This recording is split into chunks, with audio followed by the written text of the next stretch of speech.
If I'm an employer and I want to come up here, and it's not like we're bringing General Motors back, but if you just have, 10-person operation, 3, maybe it's larger. Like, again, we got to remove the disincentives because we'll lose to Delaware, we'll lose to Texas. But if we can get over that hurdle, then you say, well, what's the climate? What's my opportunity setting? And why would I put it here? And so, there's some basic things that we have to make sure, especially here in the Adirondacks. Be very clear. As your future congressman, everybody needs to have cell phone coverage in the Adirondacks and broadband. Full stop.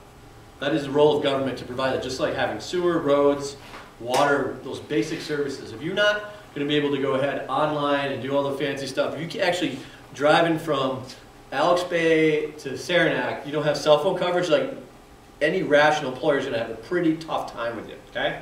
So I'm 100%, we need to invest the capital as a people, as a country. But on top of that, you have to give, those types of comparative advantages have to be accentuated. Now here's the other thing too, I get asked this question a lot too. You got to have the cultural stuff as well, okay?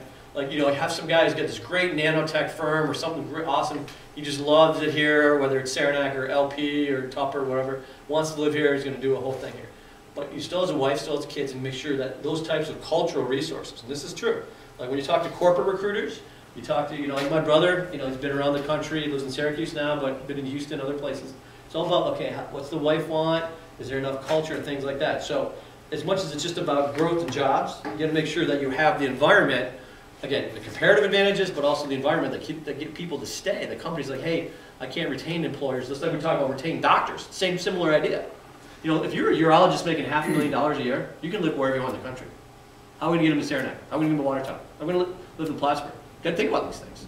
And so part of that is just to make sure we have the environment and the culture around it to make sure that people want to stay, continue to grow, come back, stay in school here, come back if they've left the area, or just say, you know what, I just can't take the heat. I just want to be up here with Ray, living in the snowbank here for 5 months a year. Gotta love it. So, but we're going to talk a lot about what types of economic growth that we can derive out of what we have as comparative advantages. We're going to talk a lot about that as we go forward.